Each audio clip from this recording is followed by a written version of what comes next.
은퇴하면 돈 쓸 일이 줄어들 줄 알았어요. 더 이상 출근도 안 하고 옷 사입을 일도 없고 회식도 없으니 생활비가 확 줄겠지 싶었죠. 그런데 막상 퇴직하고 보니 그건 정말 큰 착각이었습니다. 60대 초반 부부가 함께 은퇴를 맞이하며 드디어 마음 편히 쉬자고 다짐했던 순간이 있었습니다.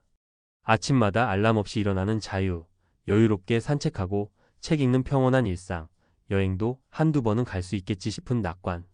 그런데 어느 날 아내가 가계부를 보며 말했습니다. 여보, 우리 돈이 왜 이렇게 빨리 줄어드는 거야?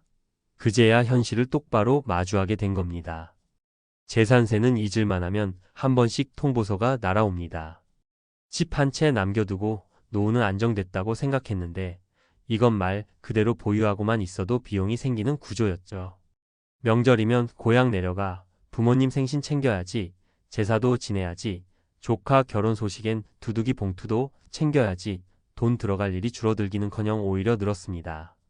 게다가 사람과의 관계도 무시할 수 없습니다. 퇴직 후 시간이 생기니 오히려 매주 술자리가 늘었습니다. 오랜만에 보자며 연락 오는 친구들 내가 퇴직했으니 이번엔 내가 싸야지 농담 섞인 부담. 한 달 술값만 따져도 적지 않더군요. 이렇게 시작된 은퇴 후 한 달 생활비의 진실. 겉으로 보기엔 여유 있어 보이지만 속사정은 다릅니다. 오늘은 이처럼 많은 이들이 겪고 있는 은퇴 후 생활비의 현실과 그 이유, 그리고 대처법까지 솔직하게 풀어보려 합니다. 우리가 미처 몰랐던 60대 부부의 지출 진실, 지금부터 함께 들여다보시죠. 은퇴 후에는 돈을 덜 쓸 줄 알았다고요? 많은 60대 부부들이 똑같이 착각합니다. 출퇴근 안 하니 교통비 절약, 옷도 덜 사 입고 외식 줄이면 돈이 남을 거라고요. 그런데 현실은 딱 반대입니다. 생활비의 구조 자체가 바뀌면서 보이지 않던 지출들이 계속 생깁니다. 지금부터 전문가의 시각에서 왜 그런지, 어디서 돈이 새는지, 어떻게 대비해야 하는지를 이야기해 볼게요. 첫 번째 지출 폭탄. 고정비는 줄지 않고 오히려 늘어난다. 퇴직하고 나면 소득이 줄어드는 건 당연한데 문제는 고정 지출은 줄지 않는다는 데 있습니다. 특히 주거비는 대부분의 은퇴자에게 가장 큰 부담입니다. 자가라고 안심하면 안 됩니다. 부동산 보유세, 관리비, 수도세, 전기세, 가스비 거기에 리모델링이나 집 수리비가 한 번씩 터지면 몇백만 원은 훅 나갑니다. 예를 들어볼게요. 서울 근교 아파트에 사는 박모육 13씨 부부는 은퇴 후 재산세와 관리비 등으로만 월 45만 원 이상이 빠져나갑니다. 여기에 차량 유지비, 보험, 세금, 기름값 포함로 월 30만 원, 통신비 15만 원, 보험료 20만 원까지 더해지니 기본 고정 지출만 월 110만 원 수준입니다. 식비, 경조사비, 문화생활비는 별도입니다. 두 번째 지출. 덧. 인간관계가 비용으로 연결된다. 사람은 혼자 못 삽니다. 은퇴하고 나면 외롭기도 하고 사회적 연결이 끊기는 느낌도 들어서 오히려 지인들과의 만남이 잦아집니다. 그런데 이게 또 지출입니다. 친구들과의 식사, 술자리, 골프, 여행, 동호회 등은 의미 있는 소비이지만 반복되면 부담이 됩니다. 실제로 대전에서 은퇴한 김모육 16씨는 한 달 술값이 3,040만 원은 기본이고 친구들과 제주도 여행 한번 다녀오면 1인당 50만 원은 우습게 들어간다고 말합니다. 이 정도면 연간으로 따져 수백만 원이 훌쩍 넘어가죠. 그리고 경조사비. 은퇴 후 갑자기 주변에 조카 결혼식, 지인의 칠순, 동문회 행사 등 봉투 낼 자리가 많아집니다. 5만 원, 10만 원이 우습게 나가요. 어떤 달은 경조사비만 40만 원이 넘기도 합니다. 이건 통제도 어렵고 마음도 쓰이는 부분이라 더 힘듭니다. 세 번째 지출 변수. 예기치 못한 의료비와 효도비. 퇴직하고 나면 건강에 빨간불이 켜지기 시작합니다. 그리고 병원비는 은근히 큽니다. 건강보험으로 커버되는 범위를 벗어나는 비급여 항목이 많기 때문이죠. 예를 들어 정기검진 외에 관절주사, 치과 임플란트, 안과 시력교정, 도수치료 등은 대부분 자기 부담입니다. 부산에 사는 정모육 18 부부는 작년에 남편이 무릎 수술을 받고 입원하면서 300만 원 넘는 비급여 병원비를 감당해야 했습니다. 그나마 저축이 있어 해결했지만 이런 일이 한두 번 더 생기면 노후 자금은 바닥날 것 같다며 걱정을 감추지 않았습니다. 거기에 부모님 생신, 병간호, 명절 용돈 등 효도비도 포함해야 합니다. 부모님이 고령이면 요양시설 비용, 간병비 등을 도와야 하는 경우도 생기죠. 그리고 우리도 늙었는데 라는 생각이 드는 순간 마음은 불편하고 지갑은 더 열립니다. 그렇다면 어떻게 준비하고 막을 수 있을까요? 소비 패턴 재설계가 필요합니다. 단순히 줄이는 게 아니라 지출을 미리 예상하고 구조화해야 합니다. 예를 들어 경조사비는 예비비 항목으로 월 10만 원씩 떼어놓고 쓰는 식입니다. 인간관계비도 마찬가지입니다. 돈이 아니라 횟수를 정해서 소비하면 부담을 줄일 수 있어요. 현금 흐름 관리가 핵심입니다. 일시금 중심의 노후 자산보다 매달 일정 금액이 들어오는 구조를 만들어야 합니다.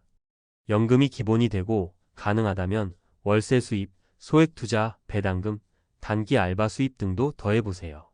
고정 지출을 커버할 정도의 현금 흐름이 있다면 지출의 충격도 줄어듭니다. 지출 로그를 3개월만 작성해 보세요. 놀라운 통찰이 생깁니다. 어디에 얼마나 쓰는지 적어보면 진짜 아껴야 할 항목이 보이고 무심코 나가는 돈이 드러납니다. 그리고 나서 실질적인 대안을 마련할 수 있습니다. 예를 들어 친구들과의 만남을 저녁 술자리 대신 아침 등산 막걸리로 바꿔도 돈도 덜 들고 건강도 좋아지죠. 마무리하며 한마디만 드리자면 은퇴 후 지출은 줄어드는 게 아니라 구조가 바뀐다는 걸 기억하세요. 60대 부부가 이 정도면 되겠지 했던 생활비가 한 달에 250만 원, 300만 원이 넘어가는 건 흔한 일입니다. 외식도 줄이고 차도 덜 타고 쇼핑도 안 하는데 왜 돈이 줄줄 새는지 모르겠다면 이제야 진짜 노후의 돈 흐름을 이해할 때입니다. 그리고 그때부터 시작하면 됩니다. 줄이는 삶이 아니라 새롭게 설계된 삶을 살아가는 것. 그것이 진짜 은퇴 생활의 시작입니다. 그러니까 이제부터는 단순히 아껴야지만 외쳐서는 안 됩니다. 아끼는 것도 전략이 필요하고 쓰는 것도 계획이 필요해요. 은퇴 후 지출은 마치 수도꼭지를 잠그는 게 아니라 배관 구조 자체를 바꾸는 일에 더 가깝습니다. 당장은 물이 줄어든 것 같지만 누수가 계속되면 언젠가는 고갈됩니다. 은퇴 자금도 마찬가지예요. 예를 하나 더 들어볼게요. 경기 용인에 사는 61세 이모 씨 부부는 퇴직 전엔 우린 도시 외곽에서 조용히 살면서 한 달에 200만 원이면 충분할 거야 라고 생각했어요. 실제로 퇴직하고 나서도 처음 몇 달은 잘 버텼죠. 그런데 문제는 예상하지 못했던 비정기 고비용 이벤트가 수시로 터졌다는 거예요. 조카 결혼식, 장인어른 칠순, 딸 출산 준비금, 아내 친구 모임 여행, 갑작스런 자동차 수리비 등. 한 번에 100만 원 넘는 지출이 터지면 월 예산은 무너지고 저축을 꺼내 써야 했습니다. 이 씨는 이렇게 말했습니다. 퇴직 전보다 오히려 신경 써야 할 돈이 더 많더라고요. 이전엔 월급이 들어오니까 그냥 카드 긁고 다음 달 채워 넣으면 됐는데 지금은 그게 안 되니까 하나하나 무게가 달라요. 처음엔 그냥 쓰다가 어느 날 보니까 예금이 뚝뚝 줄더라고요. 이 이야기는 많은 60대에게 낯설지 않을 겁니다. 그리고 또 하나 중요한 사실이 있습니다. 은퇴 후 부부의 소비 습관 차이는 갈등이 될 수 있다는 거예요. 가령 남편은 매일 마트에서 2,000원짜리 막걸리를 사서 TV를 보며 소소한 행복을 느끼는데 아내는 한 달에 한 번 고급 백화점 식당에서 친구들과 브런치하며 스트레스를 풉니다. 문제는 서로가 이 소비를 불필요한 지출로 본다는 겁니다. 이런 감정은 사소한 다툼을 넘어서 은퇴 후 부부 갈등의 씨앗이 됩니다. 이럴 땐 서로가 생각하는 최소한의 행복 비용을 솔직히 꺼내놓고 타협점을 찾아야 해요. 누구 하나의 희생으로 유지되는 예산은 오래 못 갑니다. 두 사람이 각자 행복할 수 있는 소비 영역을 마련하고 나머지 예산은 공동의 생활비로 함께 계획해 나가는 게 핵심입니다. 그리고 마지막으로 꼭 짚고 넘어가야 할 게 하나 있습니다. 돈이 줄어든다는 공포가 우울감으로 이어질 수 있다는 사실입니다. 은퇴 후 재정 불안은 심리적 안정에 큰 영향을 줍니다. 특히 남성에게 이 현상은 더 뚜렷하게 나타나는데요. 사회적 지위나 수입으로 자존감을 형성해온 경우 소비를 줄이는 것 자체가 자기 가치를 낮추는 일처럼 느껴지기도 합니다. 그럴수록 지출 조절은 버리기 위한 싸움이 아니라 삶을 다시 설계하는 기회라는 인식을 가져야 합니다. 새로운 소비 방식, 새로운 여가, 생활, 새로운 인간관계를 구축할 기회이기도 하죠. 쓰지 않기보다 덜 써도 행복할 수 있는 방법을 찾는 데 집중하면 훨씬 건강하고 지속 가능한 노후가 열립니다. 결국 이 모든 이야기는 하나의 결론으로 이어집니다.